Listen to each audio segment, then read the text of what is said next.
फरवरी 2025 current affairs को राष्ट्रीय विज्ञान दिवस 28 फरवरी 2025 को पूरे देश में राष्ट्रीय विज्ञान दिवस मनाया गया। वर्ष 2025 के इस दिवस का मुख्य विषय था विकसित भारत के लिए विज्ञान और नवाचार में वैश्विक नेतृत्व हेतु भारतीय युवाओं को सशक्त बनाना। इस दिवस का उद्देश्य विद्यार्थियों को विज्ञान के प्रति आकर्षित एवं प्रेरित करना तथा आम जन को विज्ञान और वैज्ञानिक उपलब्धि के प्रति जागरूक करना था। उल्लेखनीय है कि 28 फरवरी 1928 को महान भारतीय वैज्ञानिक सीवी रमन ने रमन प्रभाव रमन इफेक्ट की खोज की थी। इस महत्वपूर्ण खोज के लिए सीवी रमन को वर्ष 1930 में भौतिक का नोबेल पुरस्कार दिया गया था। इसी उपलब्धि की स्मृति में भारत में वर्ष 1986 में प्रत्येक वर्ष 28 फरवरी को राष्ट्रीय विज्ञान दिवस के रूप में मनाने का शुरू किया गया था।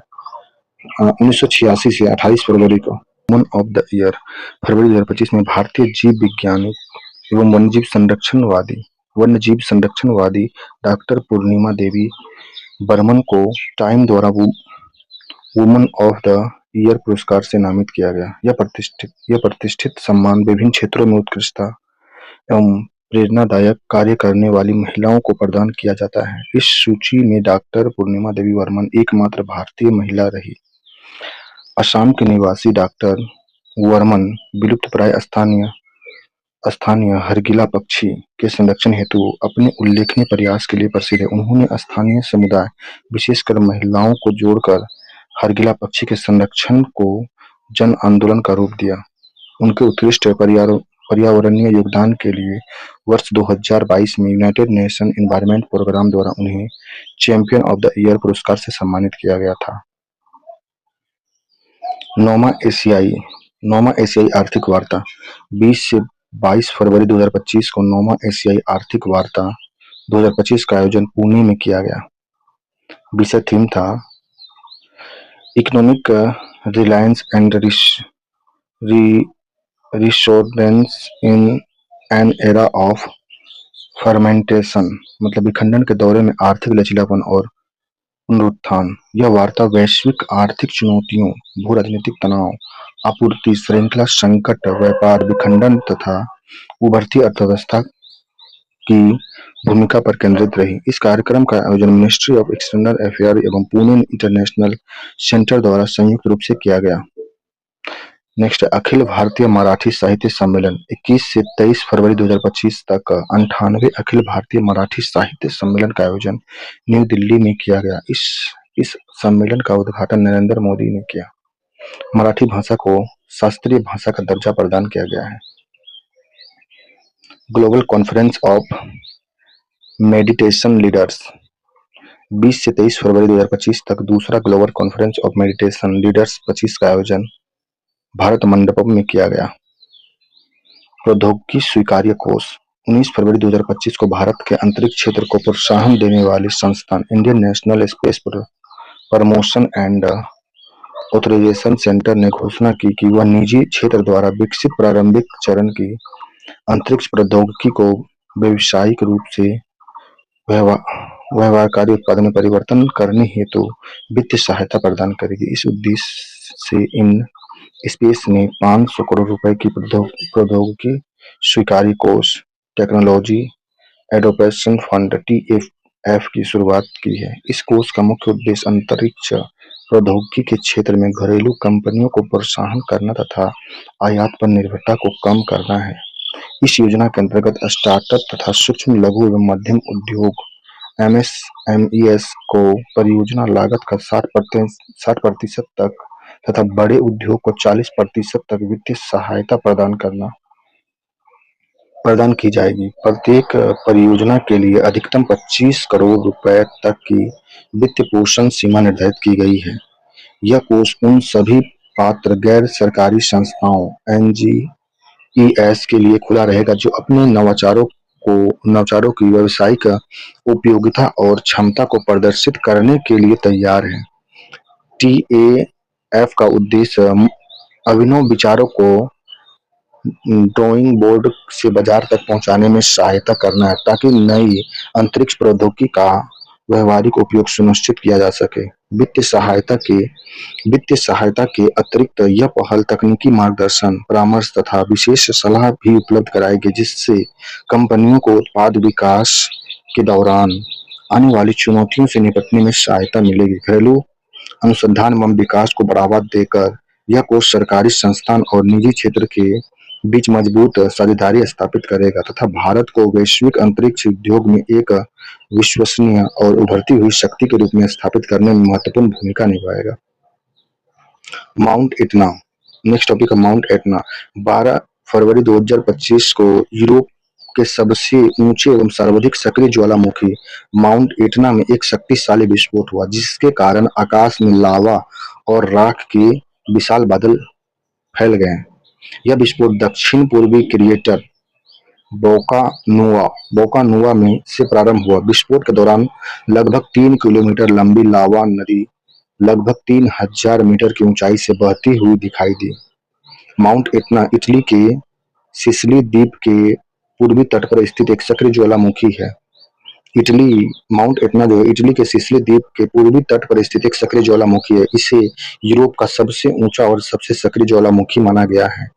इसकी ऊंचाई लगभग 3357 मीटर, लगभग 11,000 फीट है। माउंट इटना की ऊंचाई लगभग 3357 मीटर और लगभग 11,000 फीट है। यह ज्वालामुखी यूनेस्को की विश्व धरोहर सूची में शामिल है। साथ ही यूनाइटेड नेशन ने इसे 10 के ज्वालामुखी डिकेड वोल्केनो घोषित किया है, क्योंकि यह घनी आबादी वाले क्षेत्र के निकट स्थित है और इसके विस्फोट से बड़े पैमाने पर धन जन की हानि की आशंका बनी रहती है। नेक्स्ट है एन प्राउड। 22 फरवरी 2025 को केरला में एन प्राउड नामक भारत की पहली सरकारी प्रेरित पहल शुरू की गई है। एन प्राउड केरल में किया गया।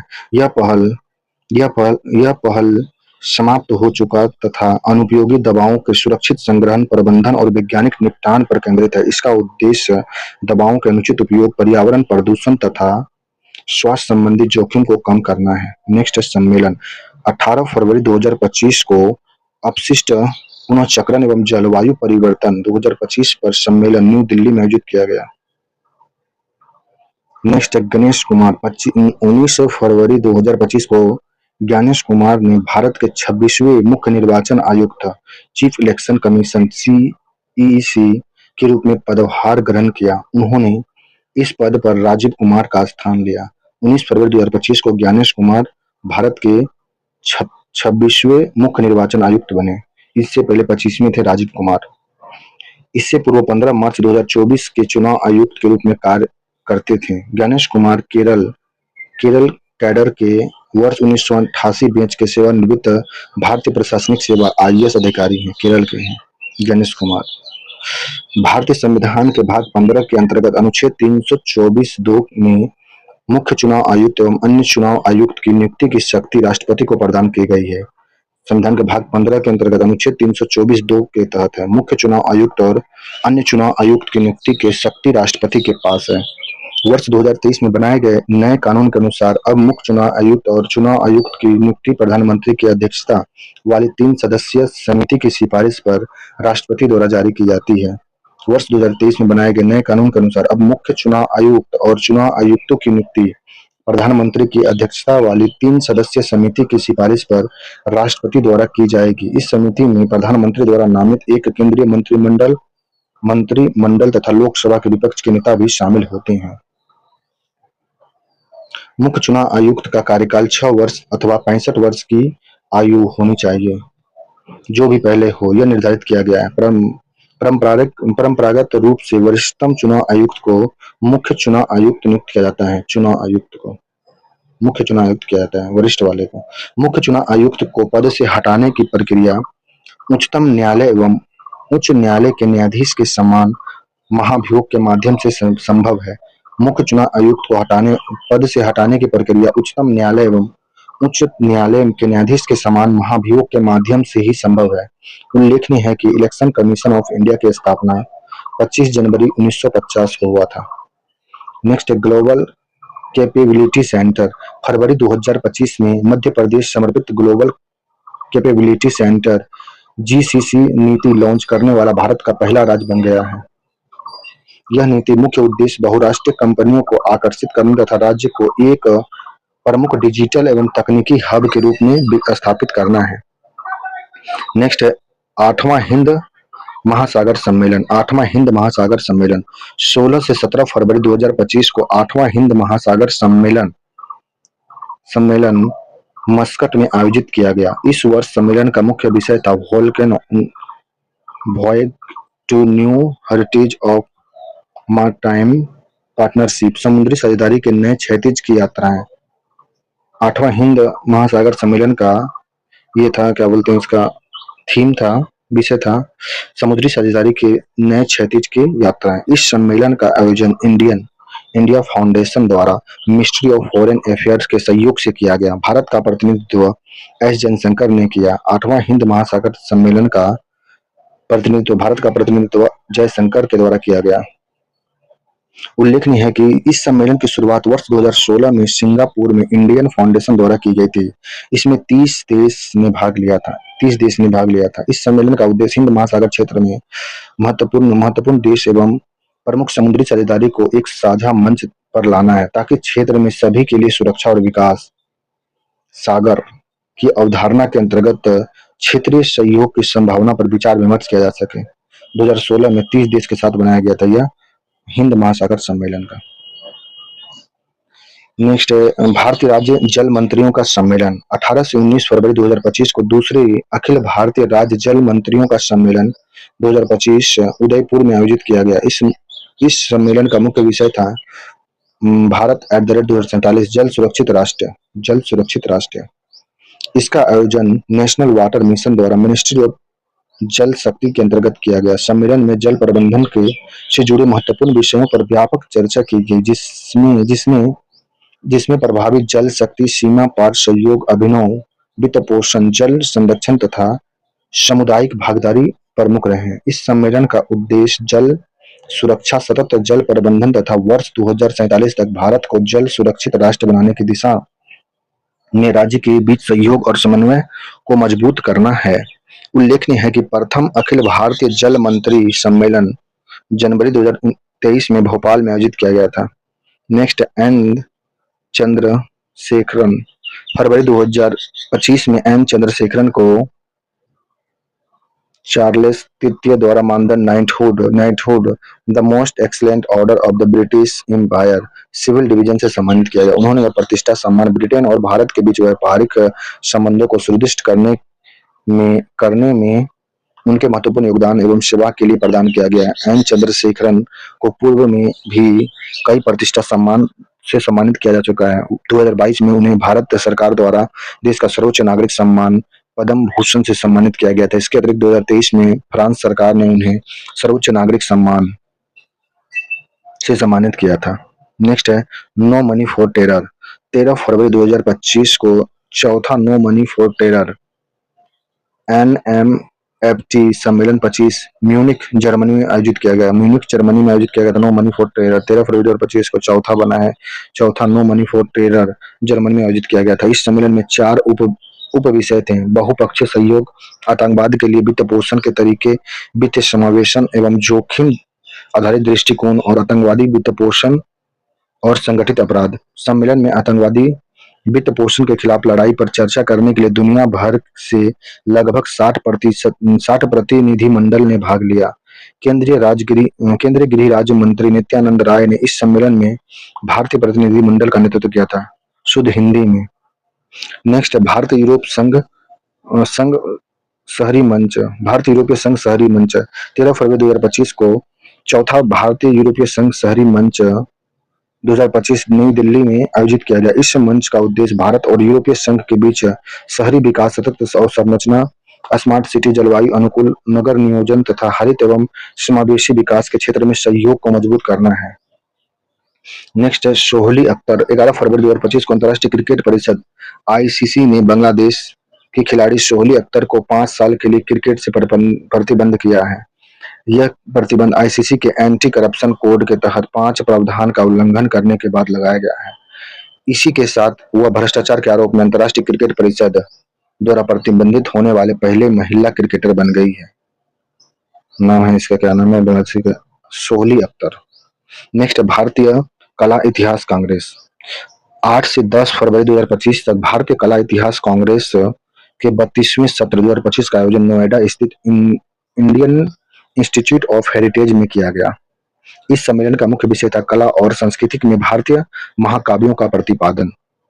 नेक्स्ट, दक्षिण चीन सागर। फरवरी 2025 में चाइना ने दक्षिण चीन सागर के गहरे जल क्षेत्र में पहले अंतरिक्ष केंद्र डीप सी स्पेस स्टेशन के निर्माण को स्वीकृति प्रदान किया है। यह केंद्र दक्षिण चीन सागर की सतह से लगभग 2000 मीटर या 6560 फीट की गहराई में स्थापित किया जाएगा। राष्ट्रीय महिला दिवस। नेक्स्ट है राष्ट्रीय महिला दिवस। 13 फरवरी 2025 को देश भर में राष्ट्रीय महिला दिवस नेशनल वुमेन्स डे मनाया गया। राष्ट्रीय महिला दिवस 13 फरवरी को और अंतर्राष्ट्रीय महिला दिवस 8 मार्च को। यह दिवस भारत के प्रसिद्ध स्वतंत्रता सेनानी, कवयित्री एवं राजनीतिज्ञ सरोजिनी नायडू के जन्म दिवस के अवसर पर मनाया जाता है। राष्ट्रीय महिला दिवस भारत में जो मनाया जाता है नेशनल वाला, ये है किसके जन्म दिवस पे मनाया, सरोजिनी नायडू के जन्म दिवस पे मनाया जाता है। यह तत्कालीन संयुक्त प्रांत वर्तमान उत्तर प्रदेश की पहली महिला राज्यपाल थी। सरोजिनी नायडू जो थी उत्तर प्रदेश की पहली महिला राज्यपाल थी। महात्मा गांधी ने उन्हें उनकी उत्कृष्ट काव्य प्रतिभा और साहित्य योगदान के कारण उन्हें नाइटिंगेल ऑफ इंडिया अथवा भारत कोकिला की उपाधि दिया था। महात्मा गांधी द्वारा दिया गया था नाइटिंगेल ऑफ इंडिया या भारत कोकिला का उपाधि दिया गया था सरोजिनी नायडू को। सरोजिनी नायडू भारतीय राष्ट्रीय कांग्रेस के अध्यक्ष बनने वाली पहली भारतीय महिला थी। उन्हें वर्ष 1925 में इंडियन नेशनल कांग्रेस का अध्यक्ष नियुक्त किया गया था। 1925 में पहला महिला बनी थी भारतीय राष्ट्रीय कांग्रेस का अध्यक्ष 1925 में। नेक्स्ट, एशियाई मत्स्य पालन एवं जलीय कृषि फोरम। 12 से 15 फरवरी 2025 तक 14वां एशियाई मत्स्य पालन एवं जलीय कृषि फोरम 2025 न्यू दिल्ली में आयोजित किया गया। इस फोरम का मुख्य विषय था grinning the blue growth in Asia Pacific. इस सम्मेलन का उद्देश्य एशिया प्रशांत क्षेत्र में मत्स्य पालन और जलीय कृषि के सतत एवं पर्यावरण अनुकूलन विकास को बढ़ावा देना था। नेक्स्ट है सृजनम। 10 फरवरी 2025 को केंद्र विज्ञान एवं प्रौद्योगिकी मंत्री जितेंद्र सिंह ने all India institute of medical science AIIMS नई दिल्ली में भारत के पहले स्वदेशी स्वचालित बायोमेडिकल अपशिष्ट उपचार संयंत्र सृजनम का उद्घाटन किया। यह अत्याधुनिक संयंत्र जैव चिकित्सा अपशिष्ट से सुरक्षित वैज्ञानिक एवं पर्यावरण अनुकूलन प्रबंधन के उद्देश्य से विकसित किया गया है। सृजनम का उद्देश्य अस्पताल एवं स्वास्थ्य संस्थानों से निकलने वाले जैविक अपशिष्ट का प्रभावी उपचार कर संक्रमण, प्रदूषण तथा पर्यावरणीय जोखिमों को कम करना है। नेक्स्ट है उग्बाद परियोजना। 10 फरवरी 2025 को संयुक्त राष्ट्र के खाद्य और कृषि संगठन FAO ने सोमालिया सरकार के सहयोग से और ग्रीन क्लाइमेट फंड GCF के वित्तीय समर्थन से climate resilient agriculture in Somalia उग्बाद परियोजना की शुरुआत किया। इस महत्वपूर्ण पहल का उद्देश्य सोमालिया के कृषि क्षेत्र में जलवायु लचीलापन को बढ़ावा देना है। नेक्स्ट, AI एक्शन शिखर सम्मेलन। 10 से 11 फरवरी 2025 को AI एक्शन शिखर सम्मेलन 25 पेरिस फ्रांस में आयोजित किया गया। 10 से 11 फरवरी 2025 को AI एक्शन शिखर सम्मेलन 25 पेरिस फ्रांस में आयोजित किया गया। भारत के प्रधानमंत्री नरेंद्र मोदी और फ्रांस के राष्ट्रपति एमेनुअल मैक्रोन ने इस शिखर सम्मेलन का सह अध्यक्षता किया था। नेक्स्ट, संयुक्त राष्ट्र सामाजिक विकास आयोग। 10 से 14 फरवरी 2025 तक संयुक्त राष्ट्र सामाजिक विकास आयोग का 63वां सत्र 2025 न्यूयॉर्क में आयोजित किया गया। इस सत्र का उद्देश्य समावेशी सामाजिक नीतियों को आगे बढ़ाने और वैश्विक सामाजिक कल्पना को बढ़ावा देने पर जोर देते हुए सामाजिक विकास चुनौती पर चर्चा और सहयोग को प्रोत्साहन करना है। इस सत्र में भारत के अलावा फ्रांस, टर्की, सऊदी अरब, स्वीडन आदि 16 देशों के मंत्रिमंडल सहित 49 देशों ने भाग लिया। इस कार्यक्रम में भारत की ओर से महिला एवं बाल विकास राज्य मंत्री सावित्री ठाकुर ने भागीदारी का नेतृत्व किया था। नेक्स्ट है वर्ल्ड गवर्नमेंट समिट। 11 से 13 फरवरी 2025 तक वर्ल्ड गवर्नमेंट समिट का आयोजन दुबई में किया गया। इस शिखर सम्मेलन का मुख्य उद्देश्य था शिपिंग फ्यूचर गवर्नमेंट, भविष्य की सरकार की ओर देना था। इस सम्मेलन का उद्देश्य अंतर्राष्ट्रीय सहयोग को बढ़ावा देना तथा भविष्य की अ, वैश्विक चुनौतियों के समाधान हेतु नवाचारपूर्ण विचार और रणनीति की पहचान करना। इसके लिए विश्व भर के सरकार, अंतर्राष्ट्रीय संगठन, नीति निर्माता, विचारकों तथा निजी क्षेत्र के नेताओं को यह साझा मंच पर लाया जाएगा। सम्मेलन में शासन व्यवस्था, सतत विकास, जलवायु परिवर्तन, डिजिटल परिवर्तन, कृत्रिम बुद्धिमत्ता तथा भविष्य की नीतिगत चुनौती जैसे विषय पर व्यापक चर्चा की गई है। भारत की ओर से केंद्रीय पर्यावरण, वन एवं जलवायु परिवर्तन मंत्री भूपेंद्र यादव ने इस शिखर सम्मेलन में भाग लिया था। भारतीय प्रतिनिधिमंडल का नेतृत्व किया था। नेक्स्ट, कंगारू भ्रूण। ऑस्ट्रेलिया वैज्ञानिक ने इन विट्रो फर्टिलाइजेशन आईवीएफ तकनीक के माध्यम से पहली बार कंगारू भ्रूण तैयार करने में सफलता प्राप्त की है। यूनिवर्सिटी ऑफ क्वींसलैंड के शोधकर्ता एक टीम ने जैम्बेनी के नेतृत्व में पूर्वी grey kangaroo, eastern grey kangaroo से भ्रूण विकसित करने के लिए इन इंट्रासाइलोप्लाज्मिक स्पर्म इंटरजेक्शन (आईसीएससी-आई) तकनीक का उपयोग किया। यह तकनीक सामान्यतः मानव आईवीएफ प्रक्रिया में प्रयोग की जाती है। इस उपलब्धि को मार्सुपियल थैलीधारी प्रजातियों के संरक्षण की दिशा में एक महत्वपूर्ण कदम माना जाता है। इससे विलुप्तप्राय प्रजाति के संरक्षण, प्रजनन, अनुसंधान तथा जैव विविधता को सुरक्षित करने में सहायता मिलेगा। नेक्स्ट है विजय दुर्ग। फरवरी 2025 में भारतीय सेना ने कोलकाता स्थित अपनी पूर्वी कमान ईस्टर्न कमांड में मुख्यालय फोर्ट विलियम का नाम बदलकर विजय दुर्ग कर दिया। विजय दुर्ग जो है, इससे पहले इसका नाम था फोर्ट विलियम, इसका नाम बदल दिया। कलकत्ता की पूर्वी कमान था यह। फोर्ट विलियम वर्ष 1963 में भारत चीन युद्ध 1962 के पूर्वी सेना कमान का मुख्यालय बना। इसके पूर्वी सेना कमान का मुख्यालय लखनऊ में स्थित था। यह किला वेस्ट बंगाल से कोलकाता जिले में हुगली नदी किनारे बसा हुआ है। फोर्ट विलियम का निर्माण वर्ष 1696 में ईस्ट इंडिया कंपनी के द्वारा किया गया था। वर्ष 1756 में बंगाल के नवाब सिराजुद्दौला ने इस किले पर आक्रमण कर कोलकाता के अधिकार कर लिया। इसके बाद बैटल ऑफ प्लासी 1757 में सिराजुद्दौला की हार के पश्चात रॉबर्ट क्लाइव ने पुराने किले को ध्वस्त कर नए किले का निर्माण प्रारंभ करवाया, जो वर्ष 1773 में पूर्ण हुआ था। Fort William black hole tragedy की ऐतिहासिक घटना के लिए भी प्रसिद्ध है। नेक्स्ट है भारत जापान इस्पात वार्ता। 4 फरवरी 2025 को तीसरा भारत जापान इस्पात वार्ता 2025 न्यू दिल्ली में आयोजित किया गया। इस वार्ता का उद्देश्य भारत और जापान के बीच इस्पात क्षेत्र में सहयोग को मजबूत करने तथा सतत इस्पात उत्पादन, तकनीकी साझेदारी, आपूर्ति श्रृंखला और औद्योगिक विकास के जुड़े मुद्दों पर विचार विमर्श करना है। नेक्स्ट है पनामा। 2 फरवरी 2025 को पनामा ने चीन के belt and road initiative (BRI) से हटने का फैसला किया। पनामा चीन के belt in road initiative (BRI) से हटने का फैसला किया। यह घोषणा के बाद पनामा चीन के BRI प्रोजेक्ट से हटने वाला पहला लैटिन अमेरिका देश बन गया है।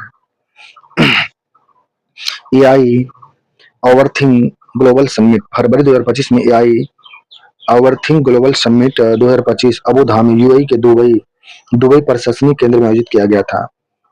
AI ओवरथिंक ग्लोबल समिट फरवरी 25 में AI एवरीथिंग ग्लोबल समिट 25 का अबू धाबी UAE में प्रदर्शनी केंद्र में आयोजित किया गया था। नेक्स्ट है भारतीय भाषा पुस्तक।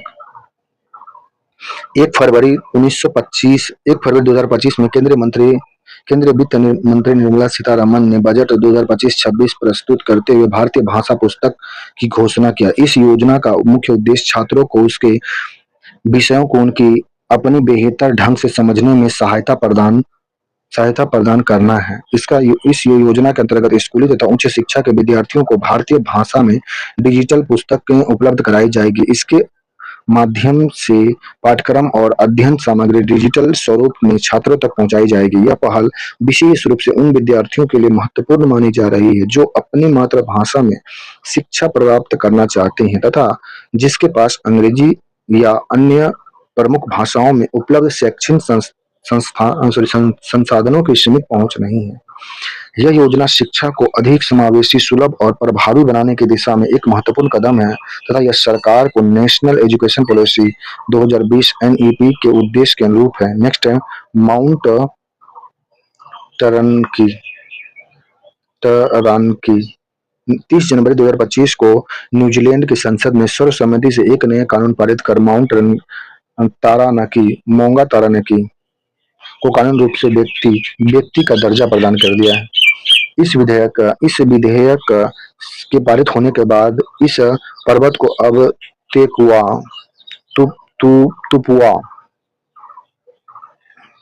तेकाउई तुपुआ के नाम से जाना जाएगा। कानून के अंतर्गत पर्वत को मनुष्य के समान कानूनी अधिकार और कर्तव्य प्राप्त होंगे। इसके साथ ही अब पर्वत को आधिकारिक रूप से माउंट एगमोंट नाम से जाना जाएगा। यह नाम 18वीं शताब्दी में प्रमुख खोजकर्ता जेम्स कुक द्वारा किया गया था। नेक्स्ट है मोआरी समुदाय के लिए माउंट तरंकरी अत्यंत पवित्र और पूर्वज के समान पूजनीय है। कानूनी दृष्टि से इसे एक जीवित और अविभाज्य इकाई माना गया है। तारानाकी 2518 मीटर और 8261 फीट ऊंचा एक सक्रिय ज्वालामुखी पर्वत है और यह न्यूजीलैंड का दूसरा सबसे ऊंचा पर्वत माना जाता है। यह पर्वत पर्यटक, पर्वतारोही तथा स्पोर्ट प्रेमियों के बीच अत्यधिक लोकप्रिय है।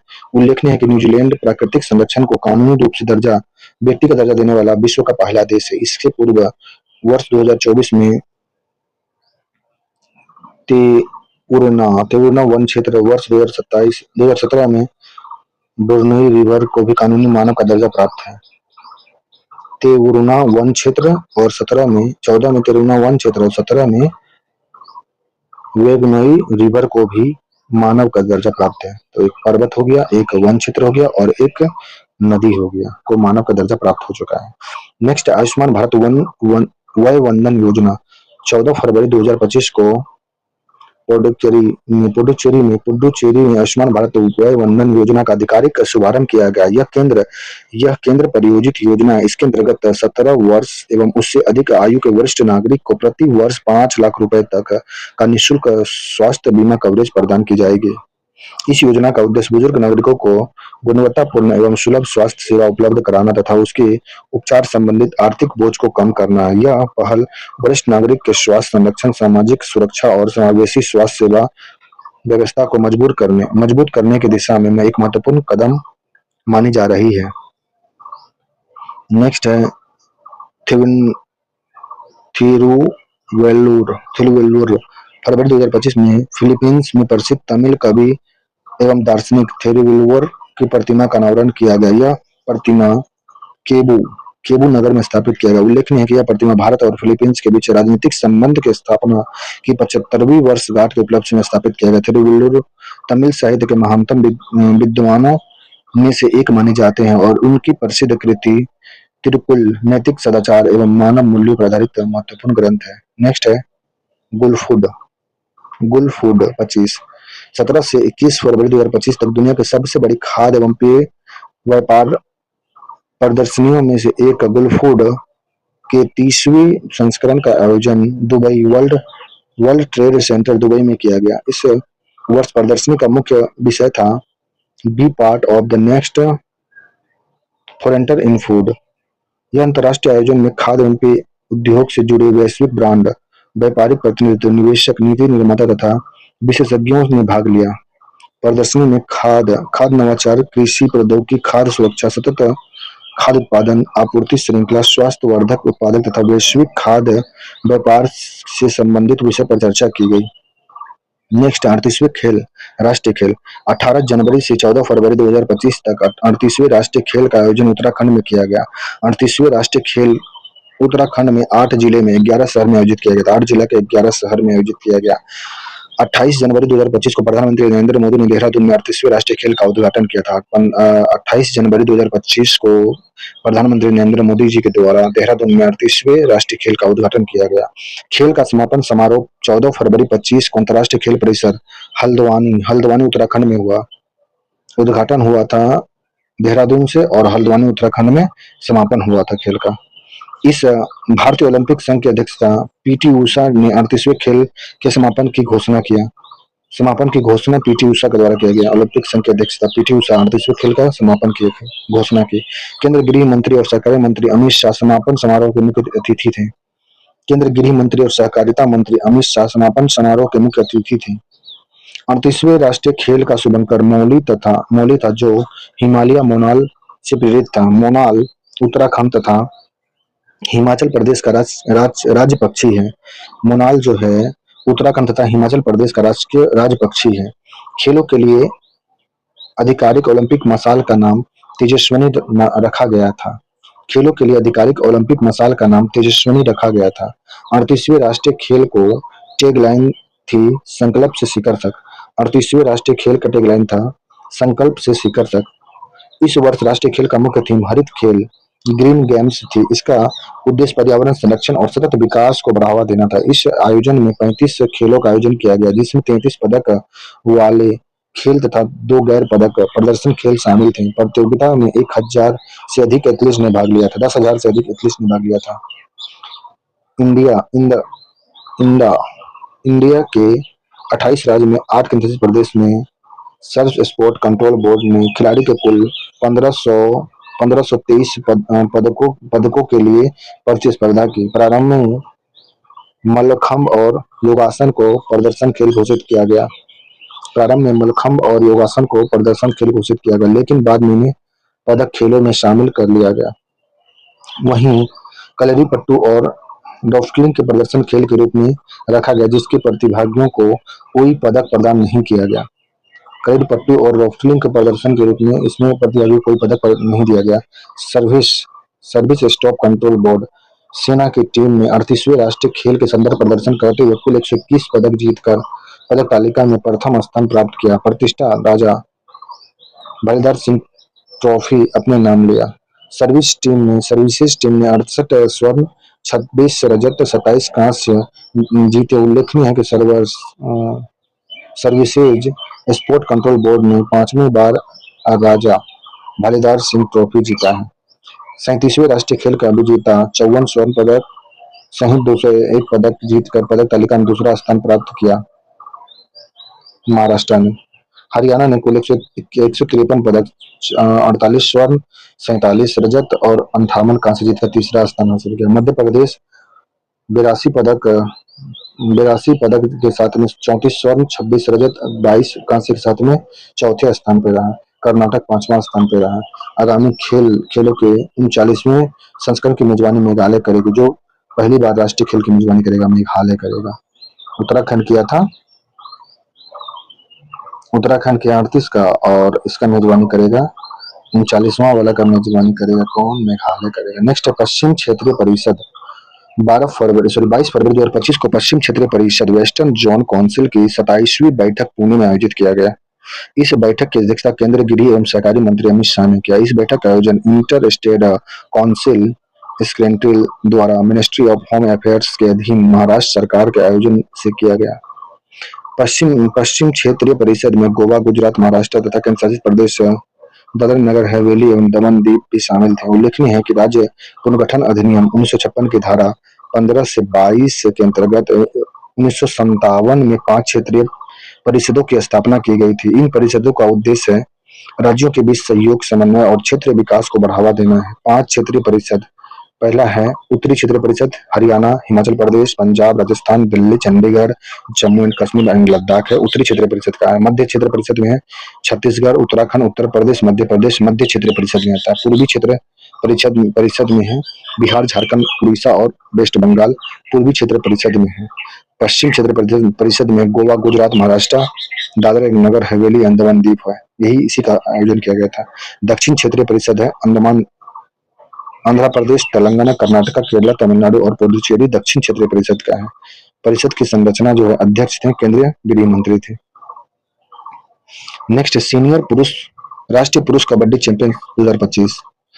20 से 23 फरवरी 2025 तक 71वीं सीनियर राष्ट्रीय पुरुष कबड्डी चैंपियनशिप 2025 का आयोजन चुटक उड़ीसा में किया गया। इस प्रतियोगिता में कुल 30 टीम ने भाग लिया। प्रतिभागियों ने सभी match Jawaharlal Nehru indoor stadium में खेले। 23 फरवरी 2025 को खेले गए रोमांचक फाइनल मुकाबले में सर्विसेज स्पोर्ट कंट्रोल बोर्ड ने रेलवे को पराजित कर 71वीं सीनियर राष्ट्रीय पुरुष कबड्डी चैंपियनशिप का खिताब जीत लिया। नेक्स्ट है भारत कॉलिंग कॉन्फ्रेंस 2025। 27 फरवरी 2025 को भारत कॉलिंग कॉन्फ्रेंस 2025 मुंबई में आयोजित हुआ। इसका मुख्य विषय था विकासशील भारत 2047 का मार्ग सभी के लिए समृद्धि की ओर अग्रसर करना। केंद्रीय वाणिज्य एवं उद्योग मंत्री पीयूष गोयल ने इसका उद्घाटन किया था। भारतीय कॉलिंग कॉन्फ्रेंस का राष्ट्रीय विज्ञान दिवस 28 फरवरी 2025 को पूरे देश में राष्ट्रीय विज्ञान दिवस मनाया गया। वर्ष 2025 के इस दिवस का मुख्य विषय था विकसित भारत के लिए विज्ञान और नवाचार में वैश्विक नेतृत्व हेतु भारतीय युवाओं को सशक्त बनाना। इस दिवस का उद्देश्य विद्यार्थियों को विज्ञान के प्रति आकर्षित एवं प्रेरित करना तथा आम जन को विज्ञान और वैज्ञानिक उपलब्धि के प्रति जागरूक करना था। उल्लेखनीय है कि 28 फरवरी 1928 को महान भारतीय वैज्ञानिक सीवी रमन ने रमन प्रभाव रमन इफेक्ट की खोज की थी। इस महत्वपूर्ण खोज के लिए सीवी रमन को वर्ष 1930 में भौतिक का नोबेल पुरस्कार दिया गया था। इसी उपलब्धि की स्मृति में भारत में वर्ष 1986 में प्रत्येक वर्ष 28 फरवरी को राष्ट्रीय विज्ञान दिवस के रूप में मनाने का शुरू किया गया था। 1986 से 28 फरवरी को। तो फरवरी का करंट अफेयर्स को सभी को रिवीजन कर लिए पढ़ के।